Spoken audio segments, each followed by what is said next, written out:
দৃশ্য অদৃশ্যের অনেক ক্ষতি আছে, এগুলো এখনকার সায়েন্স বিশ্বাস করে না। আর সায়েন্স বিশ্বাস করে না বলে যে আমরা বিশ্বাস করবো না এমনটাও নয়, ঠিক আছে? নবী সাল্লাল্লাহু আলাইহি ওয়াসাল্লাম বলেছেন, রাতের বেলা তোমরা বাচ্চাদেরকে সন্ধ্যাবেলা ছেড়ে দিও না, সন্ধ্যাবেলা বাচ্চাদেরকে ছেড়ে দিও না, আগে ভালো করে সন্ধ্যাটা হয়ে যাক, যদি ছাড়তে হয় তারপর ছেড়ো। তারপর রাতের রাত যখন গভীর হবে তখন তোমরা এলোপাথালি ঘোরাফেরা করো না, রাস্তাঘাটে বনে জঙ্গলে ঘোরাফেরা করো না, কারণ এই সময় এমন কিছু মাখলুককে আল্লাহ পাক ছেড়ে দেন যাদেরকে তোমরা দেখো না। এখন কিন্তু প্রচুর ঘটনা ঘটছে, প্রচুর জিনঘটিত ঘটনা ঘটছে, রুকিয়া করাতে হচ্ছে, জাদুটোনা করা হচ্ছে, বানটোনা করা হচ্ছে না? আর অনেক সময় আমরা মনে করি, এখন সায়েন্সের যুগ তো, মানুষ মনে করে এগুলোর কোনো ভিত্তি নাই মনে হয়। কোরআন বলছে জাদু সত্য। কে বলছে? কোরআন বলছে জাদু সত্য। কোন সূরা? সূরা বাকারা আয়াত নাম্বার 101। সূরা বাকারা আয়াত নাম্বার 101, 102 পড়ে দেখেন। ওয়াত্তাবাউ মা তাতলু শায়াতিন আলা মুলকি সুলাইমান, এই আয়াতটা পড়েন, বিশাল একটা আয়াত আছে। ওয়ামা কাফারা সুলাইমান ওয়ালাকিন্না শায়াতিন কাফারু ইউআল্লিমুনা আন-নাস সিহর। এই সিহর দিয়ে কি হতো? মা ইউফাররিকুনা বিহি বাইনাল মারই ওয়া যাওজি। সুলাইমান আলাইহিস সালামের সময় এই জাদুবিদ্যার প্রচলন ছড়িয়ে পড়ে। এই জাদু মানুষ শিখে কি করছিল? নারী পুরুষের মাঝখানে, স্বামী স্ত্রীর মাঝখানে বিভেদ সৃষ্টি করছিল। এখন দেখেন না, পরিবারের স্বামী স্ত্রীর বন্ধন ভেঙে যায় না? খুব ভালো সম্পর্ক, হঠাৎ করে সম্পর্ক খারাপ, কেউ কাউকে দেখতে পারে না, এমন হচ্ছে না? এই জাদুবিদ্যা সত্য। এবং এখনকার অনেক ভণ্ড যে কবিরাজগুলো বের হয়েছে, এরা জিনকে তাবে করে নিয়ে এই জিনদের মধ্য দিয়ে মানুষের মধ্যে জাদু ছড়িয়ে দিয়েছে, এবং এর ফলশ্রুতিতে বহু পরিবার ধ্বংস হয়ে যাচ্ছে। এই জাদুবিদ্যা সত্য। আরও একটা জিনিস সত্য, নবী সাল্লাল্লাহু আলাইহি ওয়াসাল্লাম বলেছেন, ইন্না আইনাল হক, চোখের নজর সত্য। নবী করিম সাল্লাল্লাহু আলাইহি ওয়াসাল্লাম বলেছেন চোখের বদনজর সত্য। এই যে আমরা বলি ফেসবুকে এত বেশি ছবি দিয়েন না, ভাই ছবি তুলেন না, ছবি তুলেন না, বারবার যে বলি নিষেধ করি, কারণ কি জানেন? একটাই কারণ, বিকজ চোখ লাগাটা সত্য। কথা বুঝতে পারেন নাই? কিন্তু এটা সত্য, কারণ নবী করিম সাল্লাল্লাহু আলাইহি ওয়াসাল্লাম যা বলেছেন, সাদাকাল্লাহু ওয়া সাদাকা রাসূলুহুল কারীম। নবী যা বলেছেন, আল্লাহ যা বলেছেন, চিরায়ত সত্য, এর বাইরে কোনো সত্য আছে? আচ্ছা দেখেন, আমি বললাম যে জাদুবিদ্যা সত্য। এই জাদুবিদ্যার চর্চা মানুষ করে, এখনও করে, এবং এই জাদু দিয়ে মানুষের ক্ষতি করার জন্য জিনের প্রয়োজন হয়, দুষ্ট জিন। এই জিনগুলোকে মানুষ তাবে করে মানুষের ক্ষতি করার চেষ্টা করে। দেখবেন এখন গ্রামে গঞ্জে শহরে সব জায়গায় ছড়িয়ে পড়েছে না? দেখবেন, খুব সতর্ক থাকবেন। আমি পরে সলিউশন বলছি আপনাদেরকে। আরেকটা বলেছি, নবী সাল্লাল্লাহু আলাইহি ওয়াসাল্লাম বলেছেন চোখের বদনজর এমন সত্য যে একটা উটকে এই রান্নার ডেকচির মধ্যে ঢুকাই ফেলতে পারে। একজন সাহাবী গোসল করছিলেন, গোসল, এটা হাদিসে সহিহ, এই যে আলেম ওলামা যারা আছেন তারা জানেন যে এই হাদিসে সহিহ। একজন সাহাবী গোসল করছেন, তার গায়ের চামড়াটা খুব সুন্দর ছিল, একদম স্কিনটা অনেক সুন্দর থাকে না এমন কিছু মানুষ? আচ্ছা, এখন আরেকজন সাহাবী এই গোসল দেখছেন দূর থেকে, দেখে বলছেন যে কি চমৎকার তার শরীরের রংটা, যেন কুমারী নারীর মতো, অনেকটা এমন একটা কথা তিনি বলেছিলেন। সাথে সাথে এই সাহাবী অজ্ঞান হয়ে পড়ে গেছে। কোন সাহাবী? যিনি গোসল করছিলেন। এখন এটার আপনি কোনো ব্যাখ্যা দিতে পারবেন না তো, এখানে কোনো সায়েন্স দিয়ে বা মেডিকেল সায়েন্স দিয়ে আপনি কোনো ব্যাখ্যা করতে পারবেন না। একটা ব্যাখ্যা দিতে পারেন, কিন্তু কেন সেটা হলো সেটা আপনি অ্যান্সার খুঁজে পাবেন না। তো নবী সাল্লাল্লাহু আলাইহি ওয়াসাল্লামের কাছে নিয়ে যাওয়া হলো তাকে।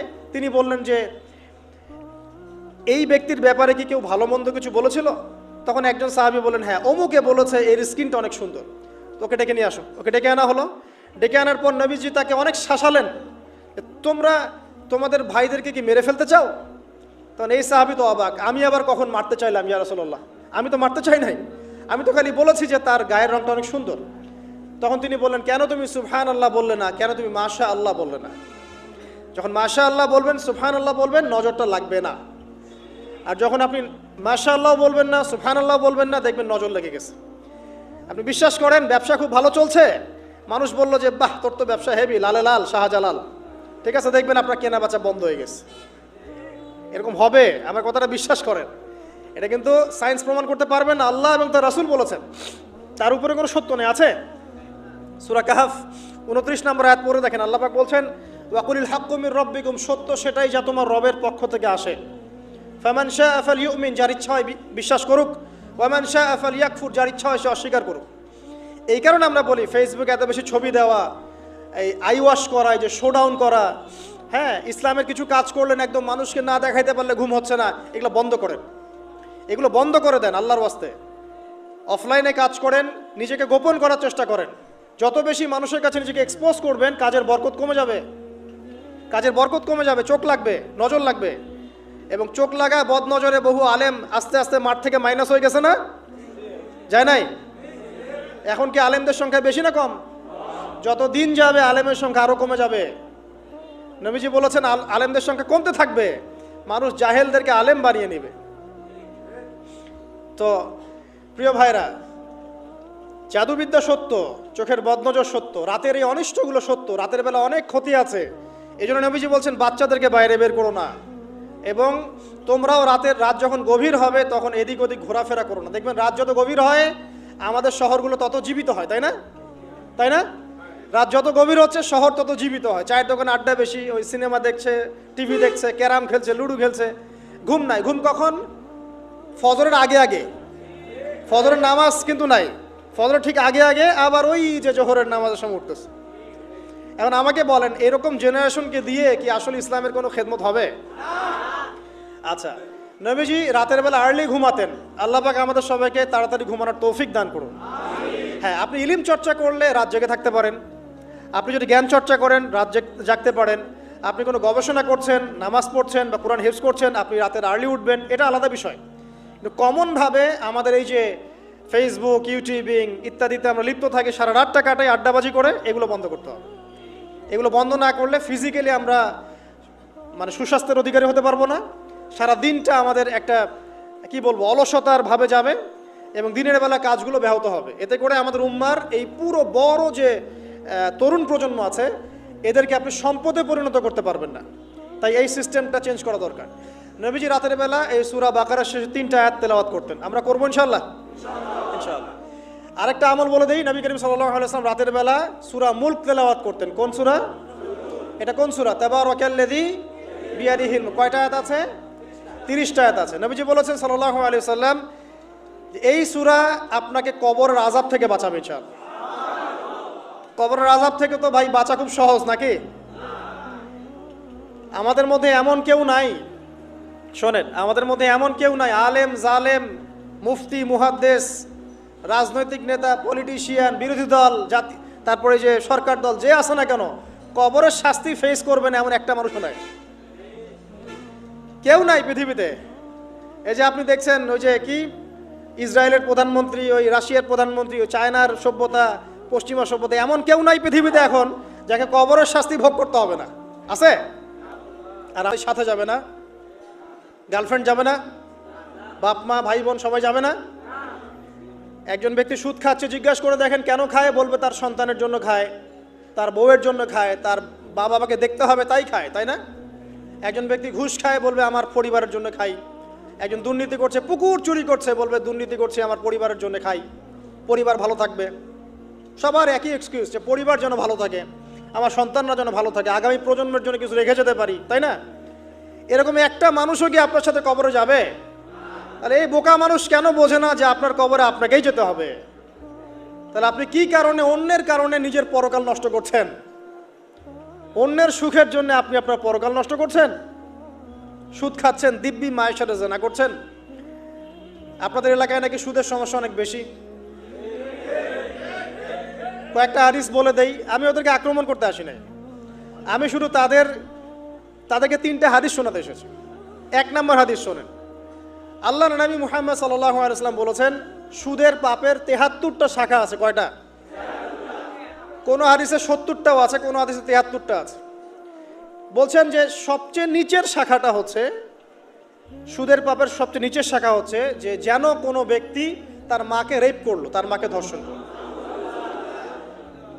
1 দিরহাম যে ব্যক্তি সুদ খায়, সহিহ বুখারীতে আরেকটা হাদিস এসেছে, সে যেন 36টা মেয়েকে ধর্ষণ করলো। নবীজি বলেছেন, একটা দিরহাম যে ব্যক্তি সুদ খায়, দিরহাম মানে কি? রৌপ্য মুদ্রা। এটা এখন দেখতে পারবেন না, জাদুঘরে আছে। এখন দেখবেন সব বিকাশ, রকেট, ইলেকট্রনিক মানি। এখন দেখবেন কাগজের মানি সব। এক সময় ছিল দিরহাম, কি ছিল? ওই যে বিখ্যাত একজন খলিফা ছিলেন হারুনুর রশিদ, নাম শুনেছেন? বলা হয় যে হারুনুর রশিদ আব্বাসীয় খলিফাদের সময় ছিলেন উনি। বলা হয় যে উনি প্রতিদিন 1000 দিরহাম মানুষকে দান করতেন, আর দৈনিক 100 রাকাত নফল নামাজ পড়তেন। ওই যে দিরহাম মানে একটা রৌপ্য মুদ্রা, তো 1 দিরহাম যে ব্যক্তি সুদ খায়, বলা হচ্ছে যে সেই ব্যক্তি যেন 36টা মেয়েকে ধর্ষণ করলো বা 36 বার জেনা করলো। আরেকটা হাদিসে এসেছে, এটা কোরআনেও আছে, হাদিসে তো আছেই, কোরআনেও আছে। কি সেটা? আল্লাহ পাক বলছেন, ইয়া আইয়ুহাল্লাযীনা আমানু, হে মুমিনগণ, ইত্তাকুল্লাহ, তোমরা আল্লাহকে ভয় করো, ওয়া যারু মা বাকিয়া মিনার রিবা, সুদের অবশিষ্ট যে টাকা পয়সাগুলো আছে, চক্রবৃদ্ধি হারে যে সুদ খাচ্ছ, ছেড়ে দাও, ছেড়ে দাও। কারণ ওয়াইল্লাম তাফআলু, যদি তোমরা এটা না করো, তাহলে ফাযানু বিহারবিন মিনাল্লাহি ওয়া রাসূলি, তাহলে আল্লাহ এবং তার রাসূলের সাথে যুদ্ধের ঘোষণা শুনে রাখো। এই যে সুদের পাপের সবচেয়ে উঁচু শাখাটা হচ্ছে এটা, সবচেয়ে উঁচু শাখা হচ্ছে যে ব্যক্তি সুদ খাচ্ছে, যে দিচ্ছে, যে লিখে রাখছে এবং যে সাক্ষী থাকছে, 4 জনকে নবীজি বলেছেন সমান পাপী। সমান পাপী মানে এরা সর্বোচ্চ লেভেলে পাপ করছে, আল্লাহ এবং তার রাসূলের সাথে যুদ্ধ করছে, আর সর্বনিম্ন পাপ হচ্ছে এরা মায়ের সাথে জেনা করছে, এবং প্রতি দিরহামে এরা 36 বার করে ধর্ষণের পাপ লেখা হচ্ছে। এখন আমি বলি, একটা ব্যক্তি যদি আপনাদের এলাকায় পাওয়া যায়, একজন ব্যক্তি বা একজন ছেলে হোক আর মেয়ে হোক, একটা ব্যক্তি পাওয়া যায় যে ব্যক্তি নিয়মিত জেনা করে, আপনি তাকে কিভাবে ট্রিট করবেন? আপনি কি তাকে সম্মান করবেন? তাকে সালাম দিবেন? তার বাসায় গিয়ে খাবেন? সে যদি আপনাকে দাওয়াত করে খাওয়ায়, খাবেন? একটা মেয়ে যদি একবার জেনা করে, আপনি তার সাথে এরকম করবেন? আর আপনি প্রতিদিন সুদ খাচ্ছেন, প্রতিদিন জেনা করছেন, কিন্তু আপনার কোনো ফিলিংস নাই। ফিলিংস নাই কেন আমি সেটা বলি, ফিলিংস নাই কেন সেটা আমি বলছি আপনাকে। ফিলিংস নাই এই কারণে যে আপনার এই দেহটার ভিতরে একটা আত্মা আছে, রূহ আছে না, একটা কলব বলে একটা কথা আছে না, এই কলবটা আপনার মরে গেছে, জীবিত নাই। আপনার দেহের মধ্যে কোনো কলব নাই, বা কলব থাকলেও সেটা মুর্দা, এটা জিন্দা না। এটা জিন্দা হবে কোথায়? আল্লাহওয়ালা মানুষের কাছে যান, গিয়ে দেখবেন তিনি আপনাকে মৌতের কথা স্মরণ করাবে, কোরআন ধরায় দিবে, জিকির ধরায় দিবে, নামাজ ধরায় দিবে, আস্তে আস্তে দেখবেন আপনার কলবটা আবার জিন্দা হবে। চল, এই মৃত কলব নিয়ে আপনাকে নসিহত করে আমারও কোনো লাভ নাই। আমি যে নসিহত করছি আসলে কোনো লাভ নাই, কারণ আপনার কলবটা মৃত। আগে কলবটা জিন্দা করতে হবে। কলব জিন্দা হবে 2টা কাজ, মাত্র 2টা কাজ। 1, বেশি বেশি কোরআন তেলাওয়াত, পারা যাবে ইনশাআল্লাহ।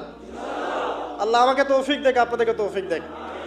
আরেকটা হচ্ছে 2, বেশি বেশি আল্লাহর জিকির, বেশি বেশি আল্লাহর জিকির, চলতে ফিরতে সুবহানাল্লাহ, আলহামদুলিল্লাহ, আল্লাহু আকবার, লা ইলাহা ইল্লাল্লাহ, লা হাওলা ওয়ালা কুওয়াতা ইল্লা বিল্লাহ, হাসবুনাল্লাহু ওয়া নি'মাল ওয়াকিল, মানে চলতে ফিরতে, আস্তাগফিরুল্লাহ ওয়া আতুবু ইলাইহি। ঠিক আছে, যত জিকির জানেন চলতে ফিরতে করতে থাকেন, কলব জিন্দা হবে ইনশাআল্লাহ। কলব জিন্দা না হলে নসিহত ঢুকে না ভিতরে। এই যে আপনি একটা কথা শুনছেন, আপনি নসিহত গ্রহণ করছেন, আরেক ভাই শুনছে গ্রহণ করছে না, কারণ কি জানেন? আপনার কলবটা জিন্দা, তার কলবটা মুর্দা, এতটুকু পার্থক্য। হ্যাঁ, কোরআন সুন্নাহ সবার কাছে আছে না, তো সবাই তো পড়ে হেদায়েত পাচ্ছে না, পাচ্ছে না। কিছু মানুষ পাচ্ছে, কিছু মানুষ পাচ্ছে না। কারণ কি? কারণ 1, তার মনের মধ্যে অনেস্টি নাই, সততা নাই। 2 হচ্ছে তার কলবটা মুর্দা। যদি কলবটা জিন্দা হতো এবং মনের মধ্যে সততা থাকতো, আল্লাহ পাক তাকে হেদায়েত দিতেন ইনশাআল্লাহ। যদি অমুসলিম ভাই বোনরাও থাকে, তাদের মনে যদি সততা থাকে, আল্লাহ পাক কোনো না কোনো দিন ওদেরকে হেদায়েত দিবে ইনশাআল্লাহ। দেখে নিয়ে এই উমর রাদিয়াল্লাহু আনহু, তিনি রাসূল সাল্লাল্লাহু আলাইহি ওয়াসাল্লামকে যান নাই তরোয়াল নিয়ে আঘাত করতে, যান নাই, ঘটনা জানেন না? তিনি কিন্তু সৎ মনের মানুষ ছিলেন। হয় ডানে যাব নাহলে বামে, মাঝামাঝি এসবের মধ্যে আমি নাই, হয় মানবো নাহলে মানবো না। ঠিক আছে, উনি সৎ ছিলেন, সৎ মনের অন্তর ছিল, একটা সৎ অন্তর। কেউ জুলুম করেছে, উনি জালেমের পক্ষ নিতেন না, মাজলুমের পক্ষ নিতেন, একদম সরাসরি, ডানে বামে দেখার সময় নেই। এই সততা ছিল তার মনের মধ্যে। আল্লাহ পাক হেদায়েত দিয়ে দেখেন 2য় খলিফা বানিয়ে দিয়েছেন, আলহামদুলিল্লাহ। আর অবশ্যই নবী সাল্লাল্লাহু আলাইহি ওয়াসাল্লামের দোয়া এখানে ছিল, তিনি দোয়া করেছিলেন, আল্লাহ 2 জনের মধ্যে একজনকে হেদায়েত দিও। কে? হয় আবু জাহাল ইবনে হিশাম, না হলে ওমর ইবনুল খাত্তাব। আল্লাহ পাক ওমর রাদিয়াল্লাহু আনহুকে কবুল করেছেন, আলহামদুলিল্লাহ। এখনও যদি আল্লাহ পাক কারো মনের মধ্যে সততা দেখেন, ইনশাআল্লাহ তাআলা আল্লাহ পাক আপনাকে হেদায়েত দিবেন ইনশাআল্লাহ। আপনি নামাজ পড়ছেন না, তো মনটা অনেস্ট আপনার, কারো ক্ষতি করছেন না, কারো ক্ষতির মধ্যে আপনি নাই, কারো সম্পদ লুট করছেন না, ইচ্ছা করে কারো ক্ষতি করার চেষ্টা করছেন না, কাউকে বিপদে ফেলার চেষ্টা করছেন না, আপনি সৎ আছেন মনের দিক থেকে, আল্লাহ চাইলে আপনাকে নামাজি বানাই দিবে ইনশাআল্লাহ, বানাই দিবে ইনশাআল্লাহ একদিন না একদিন, কারণ আপনার মনের মধ্যে সততা আছে। একজন ব্যক্তি মিউজিক করছে মনে করেন, কিন্তু কোনো মাদকে নাই, জাস্ট মনের তৃপ্তির জন্য করছে, আল্লাহকে বিশ্বাস করে, আল্লাহর সাথে সে ওই ইবলিসের মতো আচরণ করে না। আল্লাহ চাইলে তাকে একদিন হেদায়েত দিতে পারেন ইনশাআল্লাহ। একজন মাদক খাচ্ছে, মনে করেন সে মাদক খাচ্ছে মনের কষ্টে, হতাশা, চাকরি বাকরি পায় না, পরিবার থেকে চাপ, গার্লফ্রেন্ড ছেড়ে চলে গেছে, এখন মদ খাওয়া শুরু করছে। ও মনে করছে এখানে গেলে শান্তি পাবে আর কি। কিন্তু আল্লাহ বলে একজন আছে, সে বিশ্বাস করে, নামাজ মানে, কোরআন মানে, কেবলা মানে, নবীকেও মানে, কিন্তু সে জানে যে আমি একটা পাপ করছি, তার মনটা সৎ। আল্লাহ চাইলে ওই ব্যক্তিকে তওবার সুযোগ দিতে পারেন ইনশাআল্লাহ। কাকে দিবেন না জানেন? এই যে এখনকার বুদ্ধি বিক্রেতাগুলোকে নাও দিতে পারে। কথা বুঝতে পারেন নাই? যারা জানে যে কোরআন সত্য, যারা জানে যে হাদিস সত্য, যারা জানে ইসলামী চূড়ান্ত ধর্ম, যারা জানে সত্য মিথ্যার চূড়ান্ত মানদণ্ড আল্লাহর ওহী, তারপরেও দুনিয়ার স্বার্থে, পলিটিক্যাল স্বার্থে, সমাজের স্বার্থে সে ইসলামের বিরোধিতা করছে, আল্লাহ পাক এদেরকে হেদায়েত দিবেন না। এত সহজ না, মনটা সৎ হতে হয় আগে। যারা জানে যে কোরআন সুন্নাহ একদম সত্য, চিরায়ত সত্য, তারপরেও এর বিরোধিতা করছে, আল্লাহ পাক আবা ওয়াস্তাকবার, এদেরকে হেদায়েত দেন না। আল্লাহ পাক বলেছেন কোরআনে যে সবাইকে আমি হেদায়েত দিব না, সবাইকে দিব না, বরং বেশিরভাগকেই দিব না। কলিলুম মিন ইবাদিয়াশ শাকুর, আমার শুকরগুজার বান্দা হবে খুবই অল্প, খুবই অল্প। আবার এই উম্মতের মধ্যে আবার ৭৩ দল, তার মধ্যে এক দল জান্নাতে যাচ্ছে, তাই না? মান আলাইহি ওয়া আসহাবি, আমি যার উপরে আছি, আমার সাহাবীরা যার উপরে আছে। তো আল্লাহ পাক আমাদের সবাইকে একটা সৎ হৃদয়ে লালন করার তৌফিক দান করুন। যেটা জানি না হয়তো আমল করতে পারছি না, জেনেছি কোরআনে আছে, জেনেছি হাদিসে আছে, জেনেছি এটা ইসলাম, মানবো ইনশাআল্লাহ। এটা আমার বুঝে আসুক বা না আসুক, আমি বুঝে আসুক বা না আসুক। আর জানছি এটা অন্যায়, এটা অশ্লীলতা, এটা পাপাচার, এটা নাজায়েজ, কোরআন সুন্নাহর মানদণ্ডে এটা চলে না, বাস চলে না। কোরআন সুন্নাহ চলে না, আমিও মানবো না, সিম্পল। আর কোরআন সুন্নাহ চলে না, কেউ যদি জোর করে মানায়, তখন কি করব? তখন হাতটা তুলবেন শেষ রাত্রে হাতটা তুলে বলবেন, আল্লাহুম্মা ইন্না নাজআলুকা ফি নুহুরিহিম ওয়া নাউযু বিকা মিন শুরুরিহিম। আল্লাহ, আমি তোমাকে এই শত্রুদের সামনে দাঁড় করায় দিলাম, তুমি এখন বুঝো। কথা বুঝতে পারেন নাই? আপনি আল্লাহকে বলবেন, আল্লাহ আমরা তোমাকে ইসলামের বিরোধী শক্তি আর মুসলিমদের মাঝখানে দাঁড় করায় দিলাম, তুমি এদের সাথে বোঝাপড়া করো। আল্লাহ, আমার ক্ষমতা নাই। আল্লাহ পাক পারবেন না? আল্লাহ দুর্বল নাকি? অথবা বলবেন, আল্লাহুম্মা কফিনিহিম বিমা শি'তা, আল্লাহ যেভাবে ইচ্ছা তুমি এদের বিরুদ্ধে আমার জন্য যথেষ্ট হয়ে যাও। এই দোয়াটা কে করছিল? কে বলতে পারবেন? সূরা বুরুজ পড়েছেন? সূরা বুরুজ একটা বালকের কথা আছে না?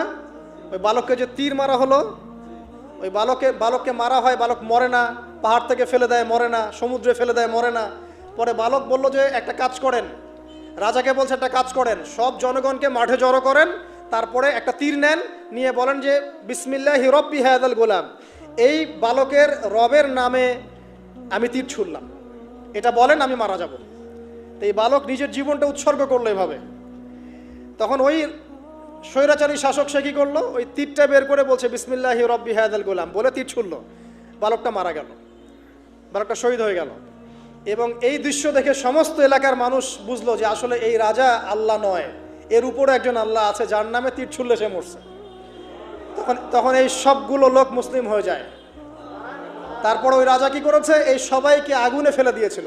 এটা পড়ে দেখেন, তাফসীর ইবনে কাসির পড়েন, জালালাইল পড়েন, এই যে মারিফুল কোরআন পড়েন, মারিফুল কোরআন নাই বাসায়? মারিফুল কোরআন পড়েন, ওখানে দেখেন সবাইকে আগুনে ফেলে দিয়েছে। শেষমেশ একজন মা আর তার কোলে একটা বাচ্চা। তো মা এখন লাফ দিতে ভয় পাচ্ছে, বাচ্চা আছে কোলে। ঠিক সেই মুহূর্তে ওই বাচ্চা কথা বলে উঠেছে। সে বাচ্চা বলেছে, হে আম্মা, তুমি লাফ দাও, ভয় পেও না, যে আগুন তুমি দেখছো এর নিচে জান্নাত আছে। তো ইতিহাসে 3 জন শিশু কথা বলেছে, দুগ্ধপোষ্য শিশু, তার মধ্যে এই বাচ্চাটা একজন। আরেকজনকে কে বলতে পারবেন? এই তো ঈসা ইবনে মারইয়াম, তিনি কথা বলেছেন না? কথা বলেছেন। তো আল্লাহ পাক চাইলে এটা করতে পারেন না? এমনকার বিজ্ঞান বলবে যে একটা বাচ্চা কথা বলতে পারে, 2 মাসের বাচ্চা? তার মানে আল্লাহ ভুল, বিজ্ঞান সত্য? না বিজ্ঞান ভুল, আল্লাহ সত্য? কোনটা? আপনাদের আকীদা ঠিক করেন।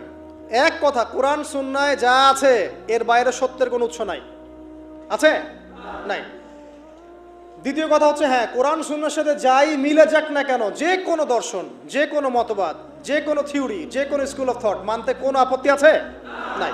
আর কোরআন সুন্নাহর সাথে যা মিলবে না, মানবো? মানবো না। আর মানবো না বললে কি আমরা আক্রমণ করতে যাব? না। আমরা কি করব? আমরা আমাদের মতবাদটা প্রচার করব। ধর্মে কি বাড়াবাড়ি আছে? জোর করে মুসলিম বানাতে হবে? হবে না। আমরা ইসলামের দাওয়াতটাকে যুগোপযোগীভাবে বিজ্ঞান দিয়ে, দর্শন দিয়ে, দলিল প্রমাণ দিয়ে মানুষের সামনে উপস্থাপন করব। যারা গ্রহণ করার করবে, যারা করার না করার করবে না। লাকুম দীনুকুম ওয়ালিয়া দিন, তোমাদের দিন তোমাদের, আমার দিন আমাদের। আল্লাহ নবীকে আল্লাহ পাক বলেছেন ফাযাক্কির ইন্নামা আনতা মুযাক্কির, তুমি উপদেশ দাও, তুমি শুধুমাত্র উপদেশদাতা। লাস্তা আলাইহিম বিমুসাইতির, তুমি কারো প্রতি দারোগা নও। জোর করে চাপিয়ে দিতে হবে না, ইসলাম দিতে হবে হবে না। আল্লাহ পাক আমাদের সবাইকে পরিপূর্ণ ইসলাম পালন করার তৌফিক দান করুন, আমিন। রাতটা কিভাবে এনজয় করতে হয় এটাই আমাদের আজকের লেকচারের টপিক। মানে আমরা কিন্তু জীবনটাকে অনেক বোর মনে করছি না। এই যে ব্যবসা বাণিজ্য, চাকরি বাকরি, বিবি বাচ্চা, পরিবার, অনেক অনেক যন্ত্রণা নাকি, অনেক সমস্যাই না। কিন্তু আল্লাহ পাক ইসলাম দিয়েছেন কিন্তু জীবনটা উপভোগ করার জন্যে। কি জন্যে? উপভোগ করার জন্যে। আমরা আগে ভাবতাম আল্লাহ পাক ইসলাম আসলে কি জন্যে দিলেন মানব জাতির। উত্তর হচ্ছে তিনটা। এক, ইহকালীন সাফল্য, এক। দুই, পরকালের মুক্তি, আর তিন হচ্ছে আপনার জীবনটাকে উপভোগ করার জন্য। আপনি জীবনটাকে ইসলাম দিয়ে যেভাবে উপভোগ করতে পারবেন অন্য কোনো বিষয় দিয়ে পারবেন না। পারবেন? পারবেন না। আসেন দেখেন কিভাবে। রাতটা নিয়ে কথা বলি। এই যে রাত হয়ে গেল, আমরা আয়াতুল কুরসি পড়বো, আমরা সূরা বাকারার শেষ 3 আয়াত পড়বো, সূরা মুলক পড়বো। আরেকটা সূরা বলি, সূরা ওয়াকিয়া। কোন সূরা এটা? কোন সূরা? ইযা ওয়াকাআতিল ওয়াকিয়া, এই সূরাটা। এই সূরাটা যে ব্যক্তি রাতের বেলা পড়বে, একটা বর্ণনা এসেছে যে দারিদ্রতা আপনাকে স্পর্শ করবে না ইনশাআল্লাহ। এই যে সুদ খাচ্ছে কি জন্যে? টাকার জন্য তো নাকি? টাকা পয়সা ধন দৌলত করবেন, এই তো আপনার উদ্দেশ্য নাকি? এই জন্যই তো মায়ের সাথে জানা করছেন, তাই তো? আল্লাহ বলছেন সূরা ওয়াকিয়া পড়েন, আপনার দারিদ্রতা দূর হয়ে যাবে ইনশাআল্লাহ। বিশ্বাস হচ্ছে না? রিজিক কার হাতে? না, রিজিক তো আমাদের হাতে। এটা মানুষ বিশ্বাস করে না আসলে। এটা মুখে বলে, মানুষ মুখে বলে রিজিক আল্লাহর হাতে। মানুষ যদি বিশ্বাস করতো রিজিক আল্লাহর হাতে, তাহলে মানুষ কেমন করে সুদ খাবে? ও মনে করছে রিজিক আমার হাতে, আমি যদি খাই সুদ তাহলে আমি গেইন করব, যদি না খাই তাহলে আমি দারিদ্রতায় ভুগবো নাকি? যদি আমি ঘুষ নেই তাহলে আমার উন্নতি হবে অর্থনৈতিক, যদি না নেই তাহলে আমি মরে যাব, না খেয়ে মরে যাব। যদি আমি দুর্নীতি করি তাহলে আমি বাঁচবো, আমার সন্তানরা ভালো থাকবে, যদি না করি আমি দারিদ্রতায় মরে যাব, তাই তো? এই কনসেপ্ট ছাড়া কেউ এগুলা কাজ এমনি করতে পারে নাকি? নিঃসন্দেহে আমরা মনে করি যে রিজিকের মালিক আমরা, আল্লাহ নয়। শুধু মুখের মধ্যে বলি যে রিজিকের মালিক আল্লাহ। রিজিকের মালিক যদি আল্লাহ হতো তাহলে আমি হালাল পথে থাকতাম এবং তাওয়াক্কুল করতাম যে আল্লাহ আমাকে যা রিজিক দিয়েছেন তা তো আসবেই। আসবে না? আসবেই। আপনার তাকদিরে যদি লেখা থাকে যে আপনি 100 একর জমির ধান খাবেন তারপর মরবেন, আছে না লেখা? আচ্ছা, একটা দানা কম বেশি হবে? আপনি যদি আল্লাহর প্রতি তাওয়াক্কুলই করেন তাহলে আপনি হালাল পথে থাকবেন, বিশ্বাস করবেন যে আল্লাহ পাক যেটা লিখে রাখছে আমার তাকদিরে রিজিক, এর একটা দানা রেখেও আমি পৃথিবী থেকে যাব না। সিম্পল। তখন আপনার অন্য পথে যাওয়ার কোনো কারণ নাই। আর যখন আপনি বিশ্বাস করবেন না, না এটা আমার হাতে, আমি যত পরিশ্রম করব তত রিজিক বাড়বে, আমি যত ঘুষ নিব তত বাড়বে, যত সুদ খাবো তত বাড়বে, যত দুর্নীতি করবো তত বাড়বে, তখন তো রিজিকের এই পুরো দায়িত্বটা আল্লাহ পাক আপনার হাতে ছেড়ে দিবেন। আল্লাহ পাক আপনাকে কোনো বারাকা দিবেন না। ইয়ামহাকুল্লাহু রিবা ওয়া ইউরবিস সাদাকা। সদকা করলে সম্পদ বৃদ্ধি পায়, আর রিবার মধ্য দিয়ে সম্পদ ধ্বংস হয়ে যায়, একদম মাটিতে মিশে যাবে। কিভাবে ধ্বংস হয় সেটা এখন আলোচনা করার সুযোগ নাই, সময় নাই। আমি ইনশাল্লাহ আরেকদিন শুধু রিবা নিয়ে আলাদা আলোচনা করবো ইনশাল্লাহ। এটা সমাজের নিচু লেভেল থেকে উঁচু পর্যন্ত দরিদ্র মানুষদেরকে আরো দরিদ্র করবে আর ধনীদেরকে আরো ধনী করবে। সম্পদ এক শ্রেণীর মানুষের হাতে গিয়ে জমা হয়ে যাবে, সবার হাতে সম্পদ এভাবে সার্কুলেট করতে থাকবে না। আর যখন আপনি জাকাত ভিত্তিক অর্থনীতি চালু করবেন, সদকা করবেন, হালালে থাকবেন, ব্যবসা করবেন, তখন সম্পদ এক হাত থেকে আরেক হাতে ঘুরতে থাকবে। এটা এমনি বুঝবেন না, ইনশাল্লাহ আরেকদিন বুঝাবো। আসেন, যে দারিদ্রতা দূর করতে চান, সচ্ছলতা চান, কয়েকটা কাজ করেন। এই যে বললাম, 1 নাম্বার সূরাতুল ওয়াকিয়া তেলাওয়াত করেন, 5 ওয়াক্ত নামাজ জামাতে পড়েন, ডেইলি কিছু সময়ের জন্য কোরআন তেলাওয়াত করেন, আর আল্লাহর কাছে রিজিক চান, জিকির বেশি বাড়ায় দেন। পারবেন না ইনশাআল্লাহ? আর একটা দোয়া শিখায় দেই ইনশাআল্লাহ। এই দোয়া করলে রিজিক তো বাড়বেই ইনশাআল্লাহ, আপনার যত ঋণ আছে ইনশাআল্লাহ আল্লাহ পাক শোধ করে দিবেন। বিশ্বাস করলেন না? এই দোয়া শিখাই দিচ্ছি, এই জন্য আমাকে হাদিয়া দেওয়া দরকার, স্পেশালি আমাকে এখন হাদিয়া দেওয়া দরকার। একটা গুরুত্বপূর্ণ দোয়া শিখাই দিচ্ছি। আলী রাদিয়াল্লাহু আনহু বলেছেন, কোনো ব্যক্তির যদি পাহাড়ের সমানও ঋণ থাকে, এই দোয়া যদি আমল করে, আল্লাহ পাক ওই ঋণও শোধ করে দিবেন ইনশাআল্লাহ। আর ঋণ কেমন জানেন? ওই যে এখন মানুষ ঋণ নিচ্ছে 1 কোটি টাকা ব্যাংক থেকে, 2 কোটি টাকা ব্যাংক থেকে, হ্যাঁ, কত বছর, 10 বছরের জন্য, 20 বছরের জন্য বাড়ি করছে, তাই না? তার ধারণা এমন যে সে মারা গেলে তার ঋণটা কেউ না কেউ শোধ করে দিবে, তাই তো? আর আল্লাহর রসুল কি বলছেন দেখেন, একজন মারা গেছেন, নবী সাল্লাল্লাহু আলাইহি সাল্লামের সময় একজন মারা গেছেন। তো নবী করিম সাল্লাল্লাহু আলাইহি সাল্লাম বলছেন, এই ব্যক্তির কি কোনো ঋণ আছে? একজন সাহাবী বলেন, হ্যাঁ ইয়া রাসূলুল্লাহ, তো ঋণ আছে। নবীজি বললেন, তোমরা ওর জানাজা পড়ো, আমাকে ডেকো না। তোমরা ওর জানাজা পড়ে নাও, আমি জানাজা পড়তে চাচ্ছি না। আমি এখন কেমন করে আপনাকে বুঝাবো ঋণ কত ভয়ঙ্কর জিনিস। আপনি যে ব্যাংক থেকে 3-4 কোটি টাকার লোন নিয়ে রাখছেন, লাখ লাখ টাকা লোন নিয়ে বসে আছেন, দিব্যি সুখে বসে আছেন, এমন চিন্তায় যে আপনার মৌত হবে না। আর নবী সাল্লাল্লাহু আলাইহি ওয়াসাল্লামের সময়ে একজন মারা যাচ্ছেন, তিনি বলছেন তোমরা জানাজা পড়ে নাও, আমি জানাজা পড়তে চাচ্ছি না। মানে ঋণগ্রস্ত ব্যক্তির জানাজাও তিনি পড়তেন না। তারপরে একজন এসে বললেন, ইয়া রাসূলুল্লাহ, আমি তার ঋণ শোধ করে দিব, তার যা ঋণ আছে আমি শোধ করে দিব। তখন নবী এসে জানাজা পড়লেন সাল্লাল্লাহু আলাইহি ওয়াসাল্লাম। তো আপনার এই কোটি কোটি টাকা ঋণ শোধ করার লোক তো রেডি আছে নাকি? আছে না? সমস্যা নেই, আপনার জানাজা পড়া হবে, কারণ হুজুরকে আপনি 5,000 টাকা দিবেন, হুজুর জানাজা পড়াই দিবে, কোনো সমস্যা নেই। আল্লাহ পাক বলেছেন যে শহীদ, আল্লাহর পথে যুদ্ধ করে শহীদ হয়েছে, এই ব্যক্তির আত্মাও ঝুলে থাকে যতক্ষণ পর্যন্ত না তার ঋণটা শোধ করা হয়। এবার বলেন আমি কি বুঝাবো আপনাকে? আর কিছু বলতে হবে? তো এখন সেই দোয়া শিখাচ্ছি আপনাদেরকে, যেই দোয়া শিখলে আপনারা ঋণ থেকে বাঁচবেন ইনশাআল্লাহ। কত দিবেন বলেন? আচ্ছা, হ্যাঁ, এই তো, শুকরিয়া। দোয়া করবেন যেন আল্লাহ পাকের দিনটাকে আল্লাহর জমিনে প্রতিষ্ঠা করতে পারি। আমার সাথে বলেন, দোয়াটা হচ্ছে আল্লাহুম্মা ইকফিনি বিহালালিকা আন হারামিকা ওয়া আগনিনি বিফদলিকা আম্মান সিওয়াকা। এই দোয়াটা ছোট না, এটা মুখস্থ করবেন, সেজদায় পড়বেন, নামাজের সেজদায় পড়বেন, আত্তাহিয়াতু দরুদ শেষ তারপরে পড়বেন, নামাজ শেষে হাত তুলে করবেন, যখন তখন শেষ রাত্রে করবেন। ইনশাআল্লাহ দেখবেন আপনার ঋণ বলতে কিছু থাকবে না ইনশাআল্লাহ। যদি থাকেও, বড় কোনো ঋণ থাকেও, আল্লাহ পাক অন্য কোনো মাধ্যমে এটা শোধ করার ব্যবস্থা করে দিবেন ইনশাআল্লাহ। ইনশাআল্লাহ আমার জীবনে এমন ঘটনাও ঘটেছে, এটা এখন গল্পটা মনে পড়ে গেল তাই বলছি, যে 1,20,000 টাকা ঋণ আছে আমার, শোধ করার কোনো অপশন নাই। আমার কাছে, আমার চোখে ধরা পড়ছে না যে 1,20,000 টাকা আমি কেমনে দিব। কি হলো, হঠাৎ করে আমরা একটা সার্কুলার দেখলাম যে সারা বাংলাদেশে ইসলামিক ট্যালেন্ট খোঁজা হচ্ছে। 2000, এটা মনে হয় 17 কি 18 সালের কথা, হ্যাঁ 18 না, আচ্ছা 18। তো হ্যাঁ, আলোকিত কেন। তো এখন আমার ওয়াইফ বলছেন যে আপনি এটাতে অ্যাপ্লাই করেন। তো আমি অ্যাপ্লাই করবো, এটা তো আলেম ওলামাদের প্ল্যাটফর্ম, আমি এখানে জেনারেল থেকে আসা মানুষ কেমন করে কি।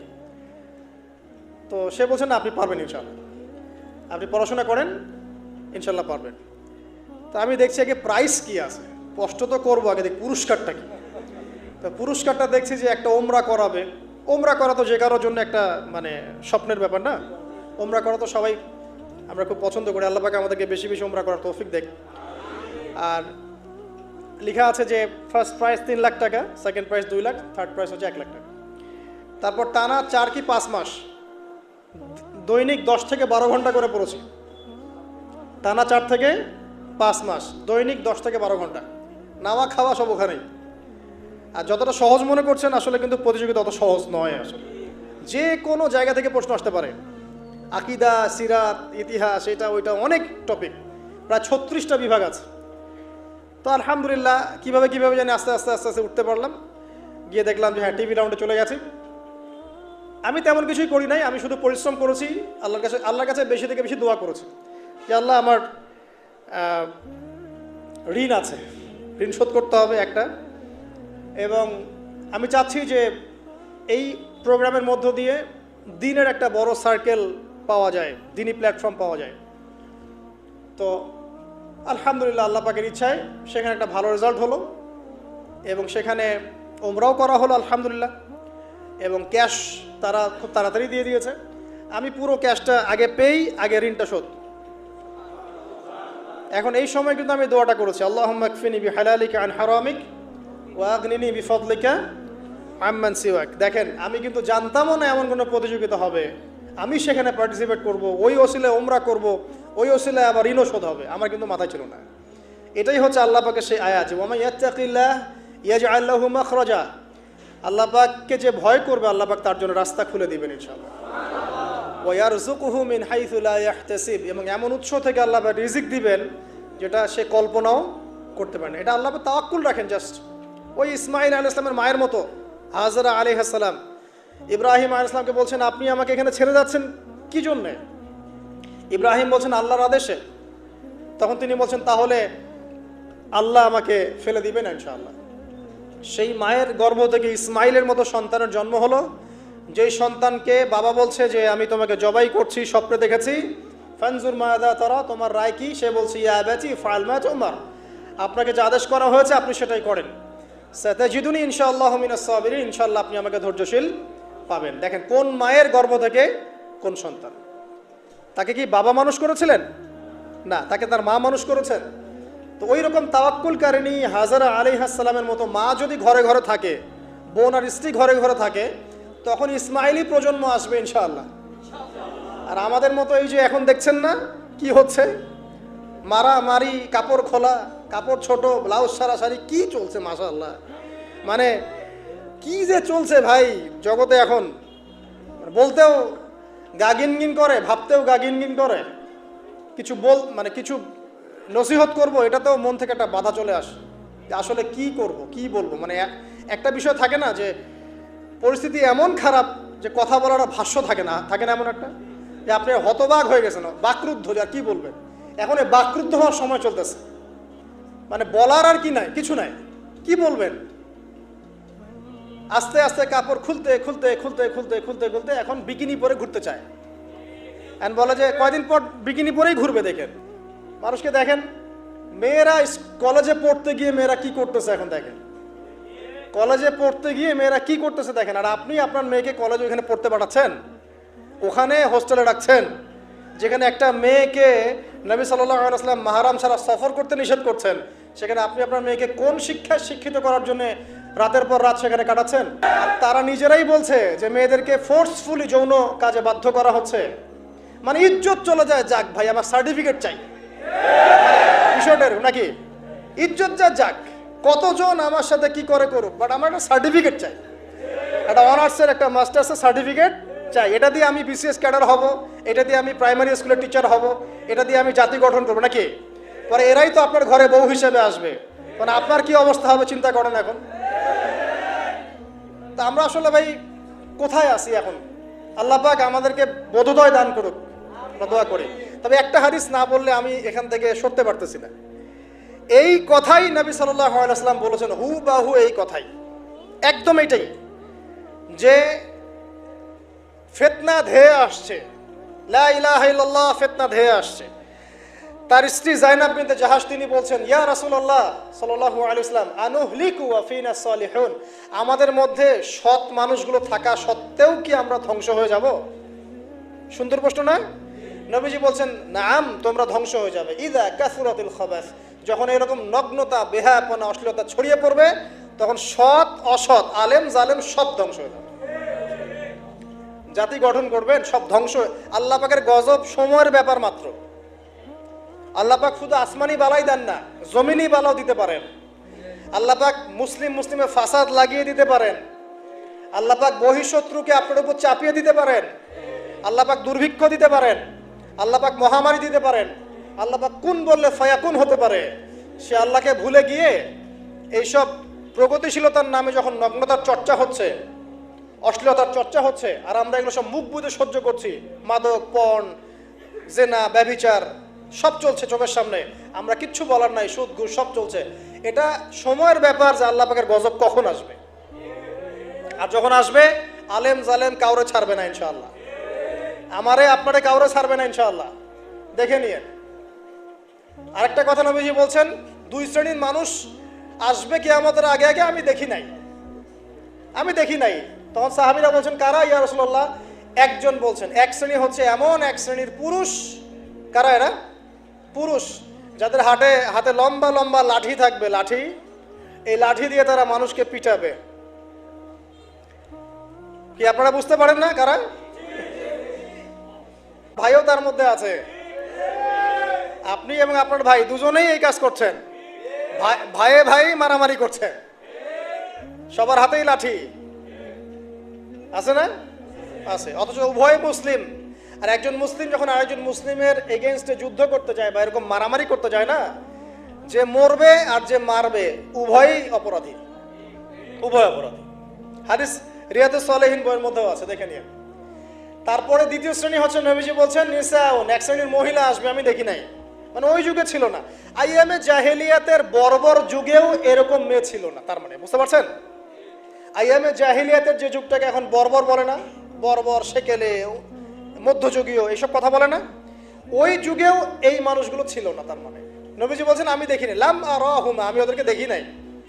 তারা কারা? নিসাউন, এক শ্রেণীর মহিলা, কাসিয়াতুন আরিয়া, যারা কাপড় পরবে বাট নগ্ন থাকবে, কাপড় পরবে কিন্তু নগ্ন থাকবে।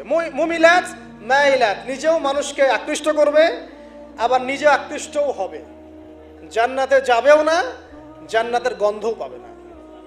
নেন এবার এখন দেখেন, একটু ভেবে দেখেন যে আমার ঘরে কি সেরকম মেয়ে আছে কিনা, আমার ঘরে সেরকম বোন আছে কিনা, আমার ঘরে তেমন ওয়াইফ আছে কিনা। এখন যদি আপনি আল্লাহ এবং তার রাসূলকে সর্বোচ্চ অগ্রাধিকার দেন, আল্লাহর ওয়াস্তে ওদেরকে ঠান্ডা মাথায় বোঝানোর চেষ্টা করেন, বোঝান যে তাদের ফাংশনটা কি, দুনিয়াতে ওদের ফাংশন কি, দুনিয়াতে মেয়েদের ফাংশনটা কি, একটা পরিবারে একটা মেয়ের ফাংশন কি, স্বামী স্ত্রীর সম্পর্কের মধ্যে মেয়ের ভূমিকা কি, স্ত্রীর ভূমিকা কি, এগুলোকে বুঝান। তবে হ্যাঁ, এক শ্রেণীকে আপনি বুঝিয়ে কুল পাবেন না।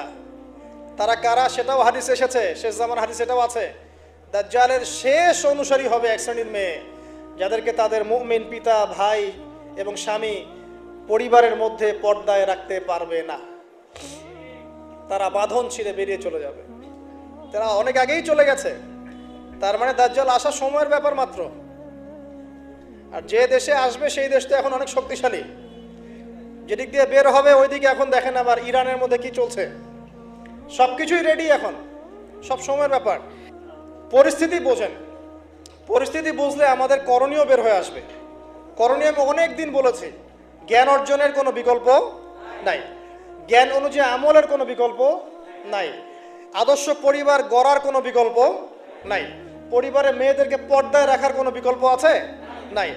এমনকি আমাদের ছোট ছোট ছেলে মেয়ে যারা এখন জন্ম নিয়েছে, এদেরকেও ছোটবেলা থেকেই ইসলামের অনুশাসন দিতে হবে, না হলে বড় হয়ে বিগড়ে যাবে। এরা বিগড়াবে না? চতুর্দিকে ফিতনা, এরা তো বিগড়ে যাবেই। হালাল রিজিকের কোনো বিকল্প নাই। দ্বীনের জ্ঞান অর্জন করে দ্বীনি মানুষদের সাথে থাকার কোনো বিকল্প নাই। একা একা থাকতে যাবেন না, দ্বীনের বুঝ আছে এমন মানুষদের সাথে থাকবেন, একসাথে থাকবেন। যেখানেই থাকেন, যে নামেই হোক, একসাথে থাকেন, যে নামেই হোক। ইসলামে তো অনেক দলাদলি আছে না? আচ্ছা হোক, এটা নিয়ে এখন কথা বলার দরকার নাই। যে কোনো ব্যানারেই হোক থাকেন, অ্যাটলিস্ট আপনি ভালো মানুষদের সাথে থাকেন, এটা ভালো হবে ইনশাআল্লাহ। আল্লাহ চাইতে দেখবেন সবার মাঝে একসময় ঐক্য দিয়ে দিতে পারেন, আল্লাহ পাক পারেন না? আর যারা ইন্টেনশনালি উম্মার ঐক্যের বিরোধী, এদেরকে আল্লাহ পাক ধ্বংস করে দিবে ইনশাআল্লাহ, সমস্যা নেই। কারণ আল্লাহ বলে তো একজন আছেন, তিনি সব দেখেন ইনশাআল্লাহ। আর হচ্ছে আপনার জ্ঞানটাকে ইসলামের কল্যাণে কাজে লাগান, আপনার সম্পদ, আপনার জানমাল, এটাকে ইসলামের কল্যাণে কাজে লাগান, দ্বীনের প্রচার প্রসার করতে থাকেন। আক্রমণাত্মক হবেন না, শৈথিলতাবাদীও হবেন না, চরমপন্থী হবেন না, আবার এই যে গোলালু মার্কাও হবেন না। গোলালু কি মানে? সব তরকারিতেই চলে। যখন দেখবে যে একটা বিষয় আসছে, আস্তে করে পাশ কেটে এমন একটা বিষয় নিয়ে কথা বলা শুরু করবে যেটার সাথে এখনকার বিষয়ের কোনো সম্পর্ক নেই। দেখবেন যে পুরো বিশ্বে একটা বিষয় চলছে, দেশ একটা বিষয় নিয়ে গরম, তখন দেখবেন কথা হচ্ছে মেয়েরা নেল পালিশ দিতে পারবে কিনা। মানে সুশ্রী মার্কে ইসলাম নিয়ে চলার দরকার নেই। যখন যেটা সামনে আসবে এটা ফেস করতে হবে, এবং সেটা চরম পন্থায় না, আক্রমণাত্মকভাবে না, মানুষকে হিকমার সাথে, নসিহতের সাথে ঠান্ডা মাথায় যুক্তি প্রমাণ দিয়ে বুঝাতে হবে। এরপর যারা বুঝবে আলহামদুলিল্লাহ, যারা বুঝবে না এদের দায়িত্ব কারো হাতে? আল্লাহর হাতে। আল্লাহ পাক হয় গজবে শেষ করবেন, না হলে আল্লাহ পাক চাইলে হেদায়েতও দিতে পারে, এটা আল্লাহ পাকের এখতিয়ার। তো আসেন ভাই, এই আমলগুলোর সাথে আর কয়েকটা আমল বলে দেই। সেটা হলো রাতের বেলা অবশ্যই সূরা কাফিরুন একবার পড়বেন। কোন সূরা? এই সূরা যে ব্যক্তি একবার করে পড়বে প্রত্যেক রাতে, আল্লাহ পাক তাকে শিরকের পাপ থেকে বাঁচাবে। কোন পাপ? শিরকের পাপ। আর শিরকের পাপ সবচেয়ে মারাত্মক। যার আমল নামায় শিরকের পাপ আছে, এই আমল নামা জান্নাতে যাচ্ছে না, এটা স্পষ্ট কথা। সূরা নিসার মধ্যেও আছে, অন্য অনেক জায়গাতেই আছে যে আল্লাহ পাক সব গুনাহ মাফ করতে পারেন, শিরকের গুনাহ মাফ করবে। তওবা করলে পরে আল্লাহ পাক মাফ করবে। তওবা করে আবার ইসলামের দিকে আসতে হবে। আল্লাহ পাক তৌফিক ইনায়েত করুন, আমিন। শিরকের পাপ থেকে বেঁচে থাকেন। আর শিরক সম্পর্কে জানার জন্য কিতাবুত তাওহীদ একটা বই আছে, এটা পড়ে। তারপরে রাতের বেলা 33 বার সুবহানাল্লাহ পড়বেন, 33 বার আলহামদুলিল্লাহ পড়বেন, আর 34 বার আল্লাহু আকবার পড়বেন। ঠিক আছে? এরপরে আপনি রাতে আর্লি ঘুমিয়ে যান। যতটুকু সময় ঘুমিয়ে থাকবেন এই সময়টুকু ইনশাল্লাহ আপনার আমল নামায় ইবাদত বলে গণ্য হবে ইনশাল্লাহ। যদি দেখেন রাতে বেলা দুঃস্বপ্ন দেখছেন, মানে কারো গায়ে থুতু দিবেন না, থুতু ফেলার ভান করবেন, তারপরে পাশ পরিবর্তন করে ঘুমাবেন। ঠিক আছে? দুঃস্বপ্ন মানুষ দেখতে পারে, আর দুঃস্বপ্ন শয়তানের পক্ষ থেকে দেখানো হয়। আর যদি আপনি পবিত্র অবস্থায় ওযু করে ঘুমান, আমলগুলো করে ঘুমান, দরুদ শরীফ পড়তে পড়তে ঘুমিয়ে যান, বা আল্লাহুম্মা বিইসমিকা আমুতু ওয়া আহইয়া পড়ে আল্লাহ জিকির করতে করতে ঘুমিয়ে যান, আপনি আল্লাহর হুকুমে সত্য স্বপ্নও দেখতে পারেন। এটাও হাদিসে আছে, সত্য স্বপ্ন বলে একটা বিষয় আছে। সত্য স্বপ্ন দেখেন, ভালো স্বপ্ন যেটা আপনার মনের মধ্যে আনন্দ দিচ্ছে, তাহলে আপনি প্রিয় কোনো মানুষকে বলবেন, আপনার মা, আপনার স্ত্রী, বা আপনার কাছের কেউ। ঠিক আছে? আর দুঃস্বপ্ন দেখলে কাউকে বলতে যাবেন না। যদি দুঃস্বপ্ন দেখেন, উঠে 2 রাকাত নফল নামাজ পড়ে আল্লাহর কাছে দোয়া করবেন, আল্লাহ এই স্বপ্ন আমি দেখেছি, এর অনিষ্ট থেকে আল্লাহ তুমি আমাকে বাঁচাও। প্রয়োজন একটু সাদাকা করবেন। আর দান সদকা তো এখন মানুষ কমিয়ে দিয়েছে নাকি? মানুষ সমিতিতে টাকা ঢালতে প্রস্তুত, আল্লাহর পথে দান করতে চায় না। তো এদের সম্পদে কোনো বরকত হবে না ইনশাআল্লাহ। যত বেশি আল্লাহর পথে দান করবেন, সম্পদ বাড়বে ইনশাআল্লাহ। তারপরে চলে আসেন, এইভাবে রাতে আমলগুলো গুছিয়ে শেষ রাত্রে ওঠার চেষ্টা করে। আমি যে বললাম রাতটাকে এনজয় করার জন্য আল্লাহ পাক বলেছেন, একদম শেষ রাত্রে আল্লাহ পাক ওঠার তৌফিক সবাইকে দান করুন, আমাকে আপনাদের সবাইকে দান করুন, আমি। শেষ রাত বলতে কোনটা? রাতকে 3 ভাগে ভাগ করতে হবে। কয় ভাগে? একদম শেষের অংশ, মনে করেন যে 1টা থেকে 4টা বা 5টা বা 1:30 থেকে 5টা, এই যে অংশটা আছে না, এটা হচ্ছে শেষের অংশ।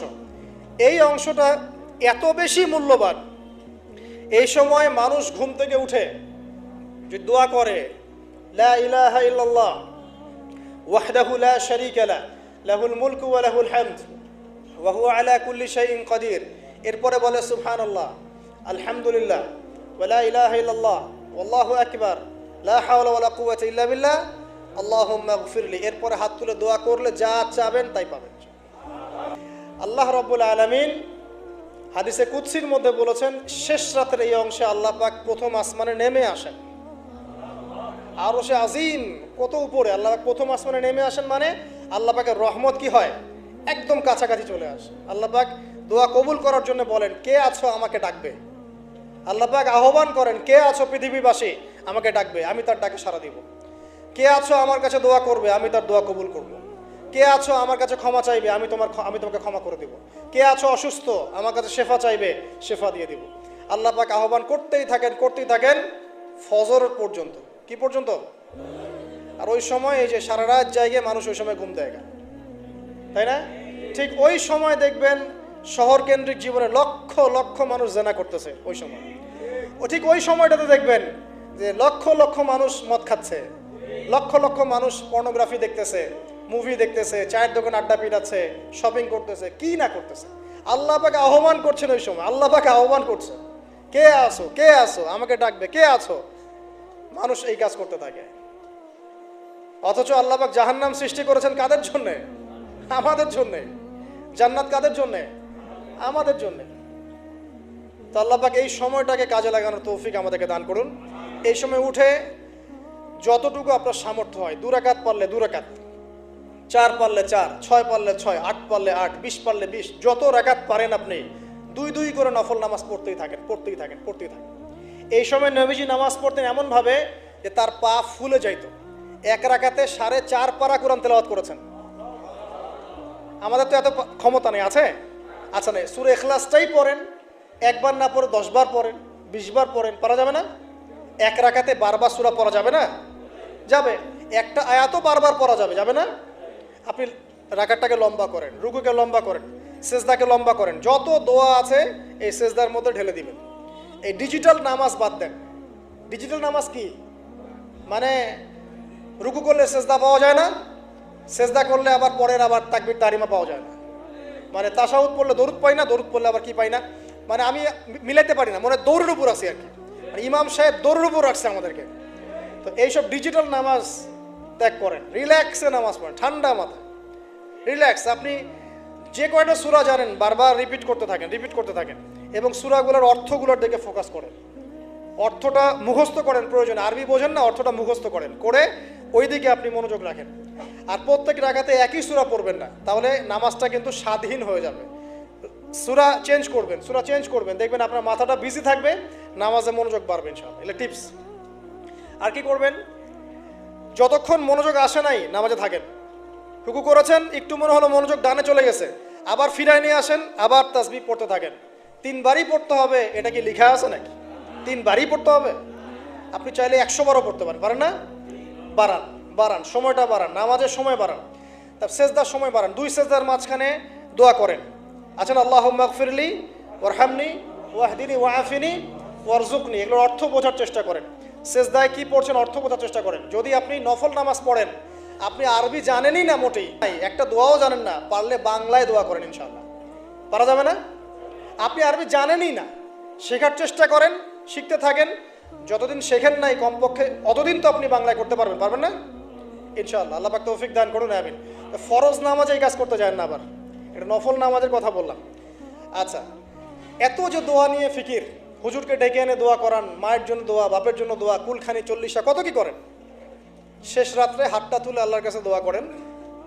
দোয়ার আগে খালি একবার বলবেন, আগে আল্লাহর প্রশংসা করবেন, বলবেন আলহামদুলিল্লাহ, তারপরে বলবেন আল্লাহুম্মা সাল্লি আলা মুহাম্মদ, মানে প্রথমে আল্লাহর প্রশংসা, তারপরে রাসূল সাল্লাল্লাহু আলাইহি ওয়াসাল্লামের প্রতি দরুদ, তারপরে বলবেন রব্বিক ফিরলি, আল্লাহ আমাকে মাফ করো। এরপরে আপনি আপনার দোয়া করবেন, যত দোয়া আছে, আধা ঘন্টা লাগুক, 1 ঘন্টা লাগুক, দোয়া করতেই থাকবেন। চোখ দিয়ে পানি না বের হওয়া পর্যন্ত চেষ্টা করতেই থাকবেন, পারবেন না? মানে আল্লাহর কাছে কবুল করায় নিবই এরকম একটা ভাব। আর এই যে সবচেয়ে বড় ওসিলা, একদিন বলে দিয়েছিলাম, আল্লাহর কাছে সবচেয়ে বড় ওসিলা দিয়ে দোয়া করবেন। অনেক ওসিলা আছে, যেমন আপনি দোয়া করতে পারেন, আল্লাহ আমি যে এতক্ষণ এই যে আমি 8-10 রাকাত নামাজ পড়লাম, আল্লাহ এই ওসিলায় তুমি আমাকে এটা দান করো। আল্লাহ আমি এই যে কোরআন তেলাওয়াত করেছি, খতম করলাম, এই ওসিলা আল্লাহ তুমি আমাকে এটা দান করো। আল্লাহ আমি গতকালকে যে 1000 টাকা সদকা করেছি, এই ওসিলা আল্লাহ পাক তুমি আমার বিপদ দূর করে দাও। এটা ভালো কাজ হচ্ছে ওসিলা।